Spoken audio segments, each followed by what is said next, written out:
All right, family. Welcome to another episode of the Do Work Podcast. Here at the Do Work Podcast, we believe in one thing and one thing only. And it's simply this, that nothing changes unless you do, and nothing changes unless you do the work. Every week, I try to bring you guests that are going to help just challenge your perspective, challenge your thinking, and make you grow. And tonight is no different. Tonight's guest is going to be Dr.Christina. She's amazing. I've had her on a previous episode of my show, and I thought this would be a great time to bring her back. We're going to get into mental health because, y'all crazy. Y'all all crazy. No, I'm just kidding. I know somebody's going to give me shit for that later. But anyway, let me get Dr. Christina in here. Hello. Hello. I know I got to be careful, man. I try to be politically correct, and I'm not always good at it, though. But I tried. I did the best I could.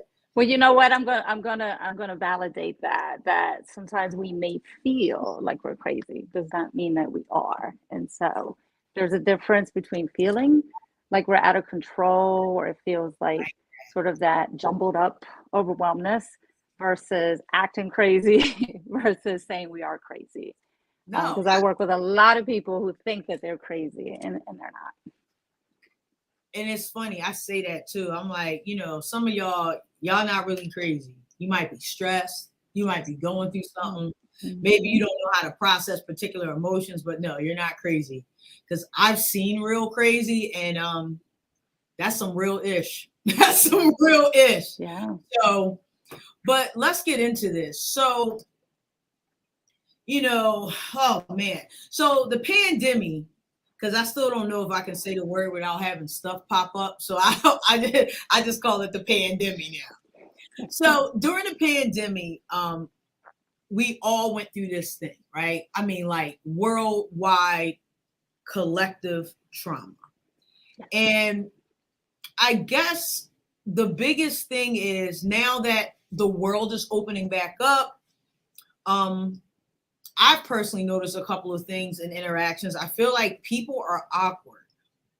I feel like they don't know how to talk to each other. Like, and I'm not a sensitive person, but I just feel like people don't know how to communicate.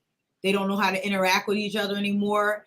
And I guess the big question is, and you can kind of dig into this, is like the trauma. Like, how do we deal with this post-pandemic collective trauma, and what are you seeing in your interactions?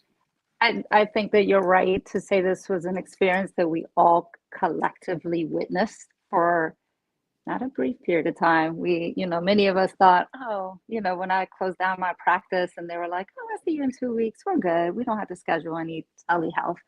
And 2 weeks turned into a month into 2 months. And that prolonged, I think that is where, a little bit of stress for all of us is a good thing. Stress gets us up to show up at work on time, maybe at least pay our bills before they cut it off, turn in on paper. So a little bit of stress is a good thing. However, and it also creates awareness of danger, right? To have a little bit of stress.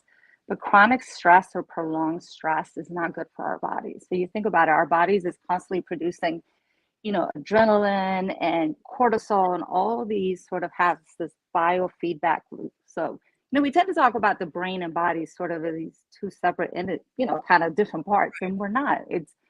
We're all one part. And so when we are feeling overwhelmed, and there was a lot of losses that we experienced, some of us unfortunately experienced some significant losses. Maybe they lost loved ones, friends.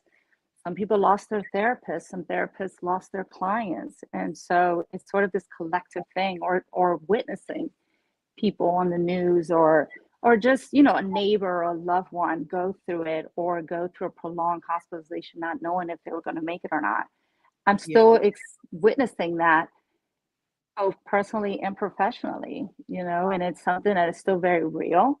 But think about it, that prolonged sort of up and down. I like to think that we were like, heightened, and they were like, all right, I think we're kind of good. And then it went back up, and it's kind of like it kept going up and down. And now we're like, are we good? I don't know if we're good. It's kind of like, it looks like we're good, but our brain, because of this prolonged stress, has been kind of rewired sort of into this constant heightened threat. There's threat, there's danger. It's something out there lurking. What if there's another strand? What if this? And so the world feels unsafe. And, even though we're talking about pandemic, we know that there are other things that are happening in the world today that is adding to that danger, right? And so our bodies can't really distinguish the difference between perceived threat or a real danger. So if an animal is coming to us, we see it, it's real, it gets our body activated, it gets us ready to fight, flight, run, or freeze, kind of hide, right? There are some times when there are perceived dangers. These are dangers of our mind, like, oh my gosh, what if there's another pandemic? I don't know if I'm going to be able to pay the bill. I'm not going to be able to make it. What if something happens? And so our body still has that same reaction to that. Our brains are sort of wired for certainty. We crave certainty. And one thing this pandemic has done is quite the opposite. There has been no certainty. First is this, then is that, right? It is. So I guess I know personally, I think I've been experiencing more of I'm going with it because you just can't control this. There's nothing to control, right? And talking about like just post-pandemic stress, a friend and I were actually talking today about stress, and we were talking about when people get medicated. And the reason I bring this up is because, again, everybody went through this thing together. Mm-hmm. Everybody is not a lot of people are not managing well. I'm telling you, I feel like you know what? For me, when I see like videos of Karens or people just lashing out, like literally, I mean, don't get me wrong, I get a little chuckle sometimes, but what I feel like what you're watching is people who can no longer manage. Mm-hmm. Like everybody, I feel like there's this collective like thing where people are losing their shit. Yeah. And we were talking about being medicated, right? Like, so now I'm wondering like how many people are being medicated because they can't lose their shit because there's so much uncertainty. It's things we can't control, but it's like these are things we're never going to be able to control. Like it's so I just wanted your perspective on what do you think in terms of in times like this where people who are really, like you said, they're in flight or fight right now. I feel like I'm in flight or fight every day. I feel like I live there anyway, but like it's been more, you know what I mean? It's been like more than normal. Even like I noticed, I'm like, yeah, sis is on edge. I'm just on edge, right? Yep. So what are your thoughts on finding ways to manage versus, well, that's kind of unfair, but finding a way to manage without medication versus with medication? I think that's my question. Well, I like to use the analogy of like if you have a small paper cut, you might wash your hand, you might not do anything and keep going. You have a heavier cut, you might put some Neosporin, put a Band-Aid on it. You can't control the bleeding, you might go to an urgent care and get maybe some glue or like one stitch. If you lose your finger, you're going to have to get it addressed. There's no positive thinking or throw some Robitussin on it, or my family Vicks Peru. It's not gonna fix it. So knowing, and I like to think when I approach my work with people, even younger people, is you're the expert of yourself. When something's off, and if you're like, all right, I'm determined today, I'm gonna get up, I'm gonna do stuff, and you're really struggling, you're having nightmares, you're having flashbacks, or you just can't concentrate, you can't show up to work, or you're not showing up for yourself and talking to others, talking to a spiritual advisor, whether it's religious or non-religious spiritual advisor, seeing a coach, seeing this, and seeing a therapist, then that might come to a point where like, do you explore that, Yeah. outside of other things. And so, you know, a lot that's happening is a holistic approach. And I always talk about a bottom up sort of healing instead of top down. So, instead of, all right, are you moving your body? A lot of our trauma gets stored in our body. So when I'm stressed, I'm feeling it like right here, like I'm tense, right? And for other people, it might be their gut. It might have chronic headaches. And so doing things that connect ourselves back into our bodies, because when we're constantly in sort of trying to create certainty in an uncertain world, we're in our head, we're stuck in our minds. And so we become even more disconnected to our bodies. And the more disconnected we become, then the more stress we will experience, or we will, like you said, we will unload or we will react when we're triggered. Exactly. So at what point, so my thing is, as much as the pandemic happened, as much it affected us all. Yeah. And I'm a little bit of a hard ass. Like, I'm a hard ass. Like, I feel like we're at a point of, we all know it happened. It's like, it's weird. It's like, it happened and we were all there. It's not one of those things like, oh, girl, did you miss the pandemic? No, girl. I was home that night. Oh, girl, let me tell you what happened. Nope, we was all there, right? Yeah. We're all at this place. And at what point do you just have to say to people like, yo, like, y'all gotta get over this. Like, you gotta get over it. You can't live in this constant state of flight or fight. You can't constantly be in fear. Like, it's exhausting. Yeah. It's so exhausting. And I guess really I'm probably asking for me, how do you nicely say that to people? Because I know the way I say it is not nice, and I'm probably a little insensitive. So, like, how do you nicely say to somebody like, yo, we're at a place now where you got to make a decision. Like, you're right. And I think there's something to consider, like, depending on, remember, our brains are storytellers. So we create emotions based on information that's coming and based on information from the past. And so it depends. Some of us have complex trauma, and this is just another layer to that. And so what one person, yes, it was traumatic to all of us, but some people might be more resilient. Maybe they had a better support system. Maybe they did things early on to intervene to make them feel better. I think collectively, all of us at first kind of were like, what? And then we panicked, and then we were like, all right, let's see where this is going. Exactly. And it's like, all right, if things aren't getting any better, then let's figure out what needs to be done. As far as medication, any psychiatrist, anyone who prescribes medication, nurse practitioners, physicians, they understand there are no magic pills. However, some people, I would say you got to weigh the risk and the cost. And so if it's costing you more, then you might have to reconsider the benefits of that. Of course, some people that I work with take the holistic route, maybe increasing their vitamin B12, they go out in the sun and get more vitamin D and other things, acupuncture, massage therapy. They might try all those other things, but it's not a cookie cutter. Even though it happened to us collectively, it's not a cookie cutter. And I know this because even in my circle of therapists, there's some of us that are struggling. Some of them have not even gone back to face-to-face, like in office.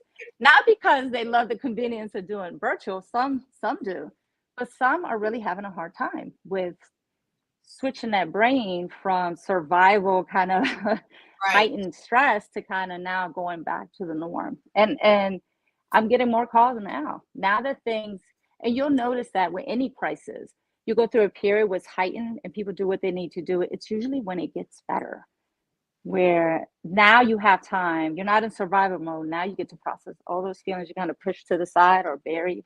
Now they come floating up. And so you have to do something about it. I think I'll say this too. You just reminded me of something. I feel like everybody who had mental health issues, I feel like it just skyrocketed for them. Like, I know people who, have constant challenges, and coming out of the pandemic, I was like, yo, you are not good. Yeah. Like, I'm that friend, I'm like, Yes. oh, since you ain't good, like, you need to call somebody. You ain't good. This ain't a conversation I can have with you and help you. Like, you are not good. Like, you are not good. And I still got a couple of friends. I'm like, y'all know y'all need to go talk to somebody, and it can't be me. That ain't what I do. But I feel like it really like escalated to crazy. And again, this is me with my, I know, I'm sensitive and insensitive, but I feel like it escalated to crazy a little bit because you're interacting with people now who you knew had a little bit of trouble, and it's like they are far gone. Yeah. They are so far gone. So now it's kind of like, well, what's next? How do we manage our friend? How do we get how is the healthcare system dealing? Because it's a lot of people. It is. And I think that research has shown pre-pandemic that 75% of the population of adults were diagnosed. That means they went and saw somebody and was diagnosed with PTSD. So that means in a room of 100 people, 7 to 8 of them have PTSD.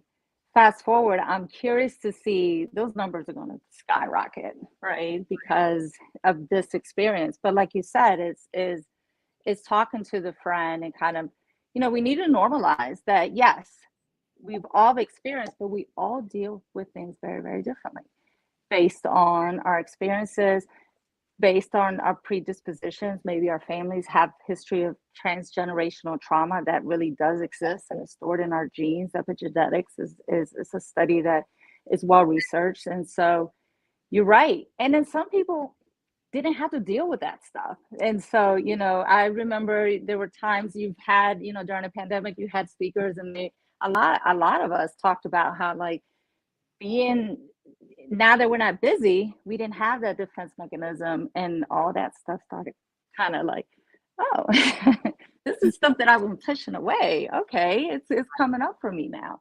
And so for some people, they took advantage of that. And for some people, they're still in fight or flight mode. And like you said, recognizing, I think having the awareness and having platforms like this that kind of say, hey, if you're struggling, find ways to talk to somebody, see what kind of help you could get. It does not necessarily mean, because I think sometimes you're right, it turns people off to say, I don't want to go see somebody because I don't want meds. Meds are not just the only option. There's so many different types of therapies. There's so many different things that you could do aside from therapy, that you could try those things first, and if those don't work, find out what other options you have. I will say that I feel like it brought to the surface that mental health is just as important as us. Like, I feel like I know there was a time where nobody ever talked about going to their therapist. Mm-hmm. Yep. Like, it was a stigma. Yep. But now I feel like you could be out having drinks with people you don't know, and they'll be like, yo, so when I was with my therapist, let me tell you what we talked about. Like, it's very common now. So yes, I feel like programs like what is it, BetterHelp and Cerebral. I'm not co-signing on nothing. I'm just saying those are the ones I see all the time. I'm not co-signing. I'm just saying those are the ones I see. But just options. Like, it's about people now having options. You can't get to your therapist. You can't see them in person. You have a hard time getting a virtual. Like, I mean, I personally couldn't be like texting my therapist because that's just a lot of work. But there are options now. I know they've made it more affordable for people. Yeah. But I guess the biggest thing I think about as well is that, like, y'all got to be tired. Yeah, that's why self-care, I think that I practice some of the stuff that I, gave out, and since the pandemic, I'm really, whatever I say, like back in the gym, I have, prior childhood trauma, so movement helps me, it just really, like, I need that movement because, emotions are like energy. It can't be destroyed. It can only be transferred. So you got to do something about it, right? And so connecting back to my body. And listen, what works for one person may not work for another. Like, I don't journal. Like, I tell my clients, hey, if you want to journal, this is good for some people. Every once in a while, I'll write poetry, but that's my thing. Or I might exercise. So you finding what works for you, and no shame to that. If you can't meditate, then that's okay. Find something else that you find that rings true to you. I think that removing the stigma is such an important thing, because mental health is just as important as physical health, and actually it's all interrelated. You think about it, 97% of serotonin, which elevates our mood, is produced in the gut, not in the brain.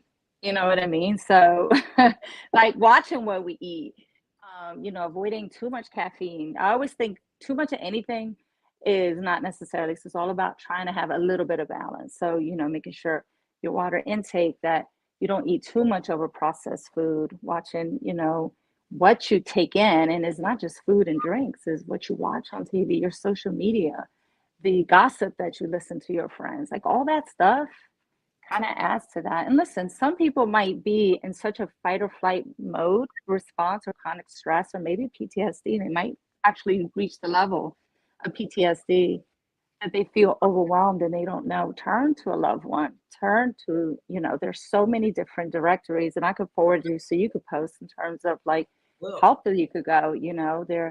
There's so many BIPOC specific directories as well. And most people, listen, I know that mental health, it's sort of, no one ever questions like a doctor, well, you're going to charge me $500 for this procedure.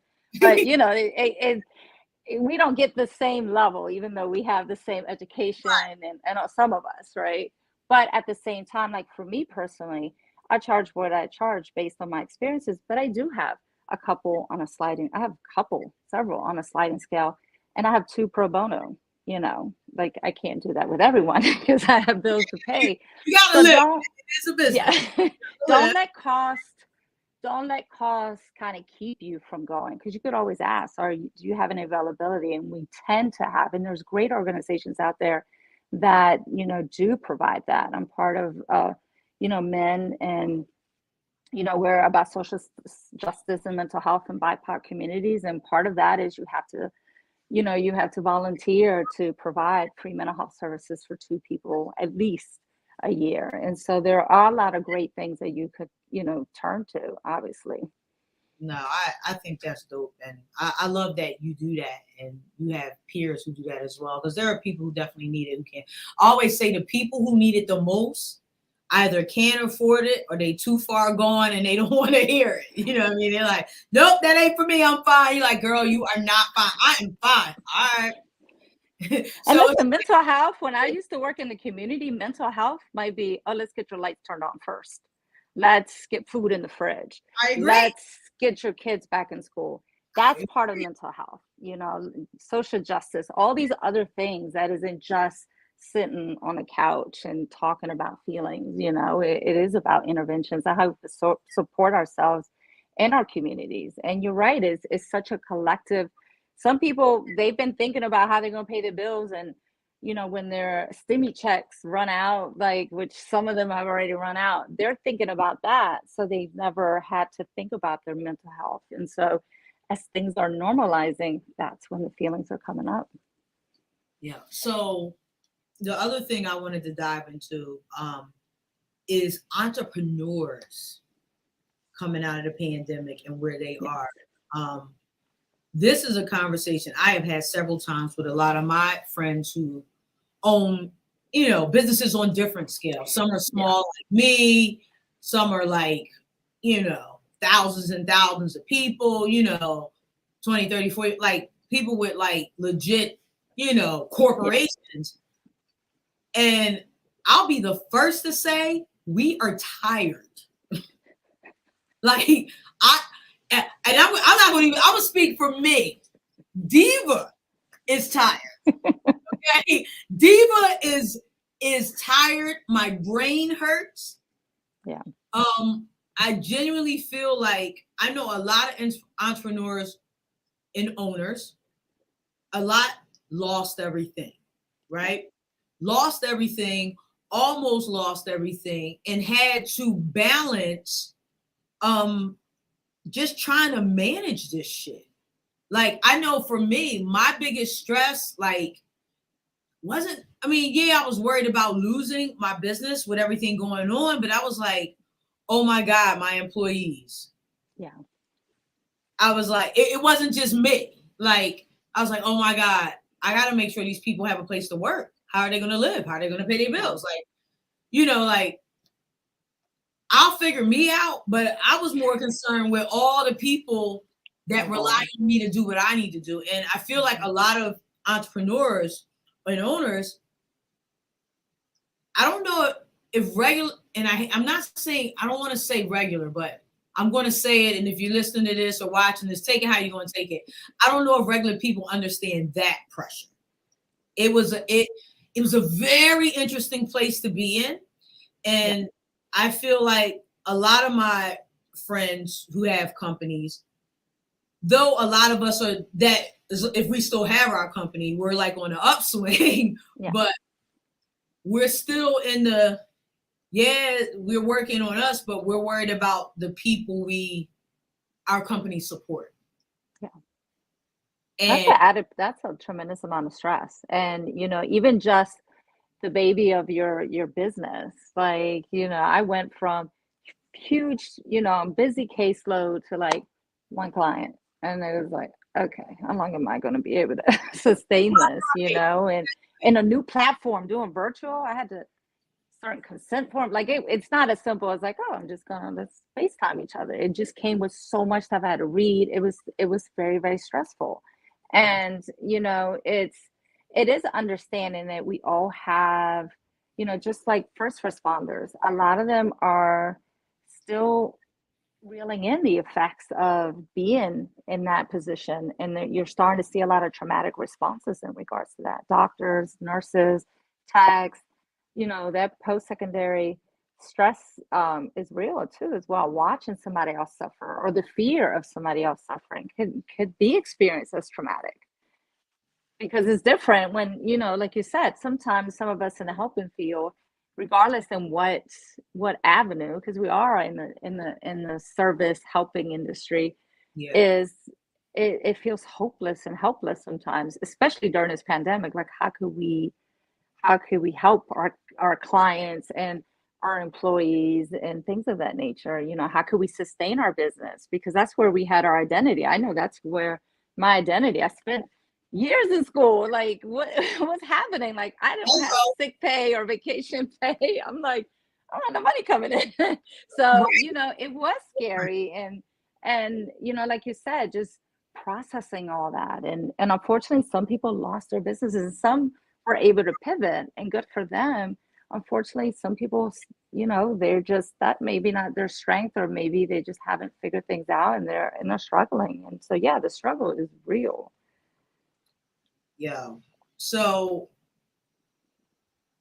let's close talking about this. What are 3 things we could do to manage this post-pandemic stress? Like, this is the thing. I just don't want people to think it's going to go away. Like, and this was, and there's good stress and bad stress. So, I don't want people to think either they're going to live a life without stress. But I mean, stress, you have bad stress. It happens. It helps evoke change, growth. Stress is a sign of life. You know what I mean? Problems are a sign of life. If you don't got problems, I don't know what to say. You're going to have good problems and bad problems. But talking about dealing with the tough, the not fun stuff, you know what I'm saying? What are 3 things we can do to just kind of manage this post-pandemic stress? I think one of the things, and this might not apply to everyone, but on many different levels, we've experienced some sort of grief, and we have to allow ourselves to grieve whatever we lost, whether it was a business, whether it was an actual person, whether it was a relationship, because a lot of relationships dissolved during this time, right?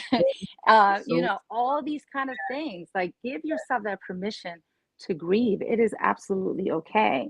Definitely manage your sleep hygiene, what your food intake, all those things are very, very important to our bodies and our system, right? And I would definitely, and there's so many different types of activities that you could do. It's not just meditation, but anything that connects you back into your body, working out, taking a walk, putting the music on loud and dancing while you're cleaning up, or just some kind of movement. Those kind of things will help mitigate that. Have a good support system. And of course, at the end of the day, being honest with yourself, asking yourself, what is it that you need? And if you try these things or have been trying these things and you feel like your symptoms are worsening, your sleep is kind of all whack, you're sleeping too much or not enough, you're not eating or eating too much, or drinking too much, sort of trying to deal with the problem, but maybe not in a very healthy way, finding definitely avenues to address that. Support groups, there are support groups out there that, that's, virtual, some in person, having mentors to kind of help you out, maybe with the business aspect. I have a mentor with the business piece of it that's been helpful with that, and kind of being true to yourself and going back to the whole entrepreneurship. It's, yes, this pandemic, the virtual, and I do post videos. I might get like, I definitely stick to my Wednesday words, but other than that, like anything beyond.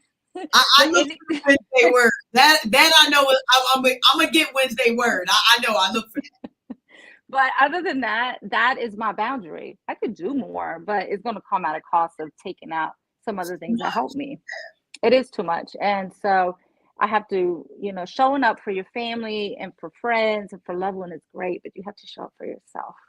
And some of us have been taught through our experiences, sometimes our trauma, that we put ourselves last, and that's not true. And it's not selfish. It's putting ourselves what we need, because that way we can serve people better. No, I agree 100%. Man, this was rough. This people like we get out the pandemic and they like, this be a great time for a war. Anybody want a war? Like,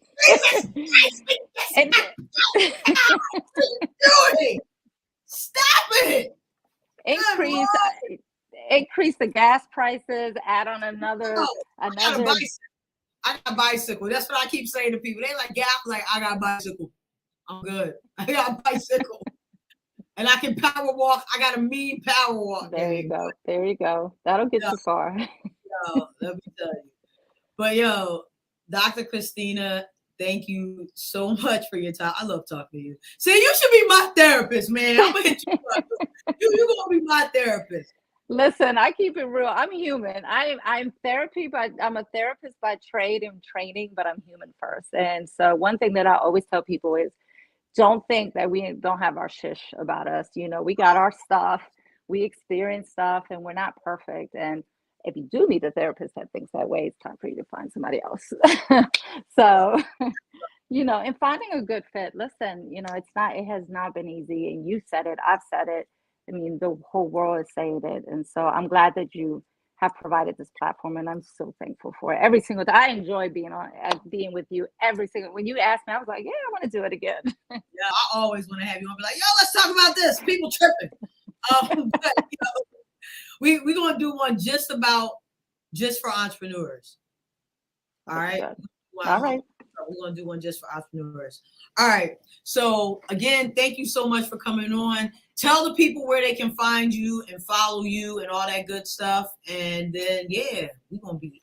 You can follow me at Dr.Christina. There's no H in my name because I'm Spanish and we're different like that. On Instagram. I do my Wednesday's words. I have to, matter of fact, post mine for today, but I just give a little, little suggestion, a little snippet, but I appreciate it if you give me a follow, and I look forward to the next time we meet. Look, fixed it, done, boom. Hey, you just you got me with the H. I didn't see it. It's moving. I'm sorry. See, I got you. This is too much. Look, listen, this is new to me, so I'm like, you should see what I'm doing over here. I got all these tiles going, girl. But thank you so much. Don't hang up. Stay right there. And okay. All right. All right. Thank you.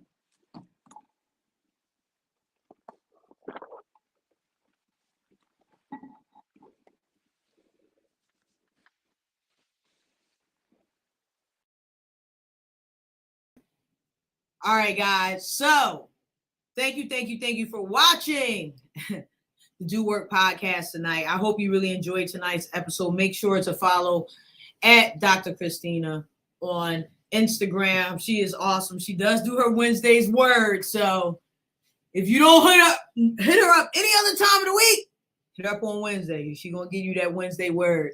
But again, I appreciate all you guys. Thank you so much for tuning in. Make sure to subscribe to the YouTube channel. Make sure to subscribe on Spotify. Why? Because we got to make this happen. This has to happen. We're trying to grow the channel. I'm trying to grow this message and grow the word. And what is the word? I'm going to tell you what the word is. The word is simply this, that nothing changes unless you do. This is the one I do right in the camera, right? Nothing changes unless you do. Remember that. Nothing changes unless you do the work. Have a good night, fam.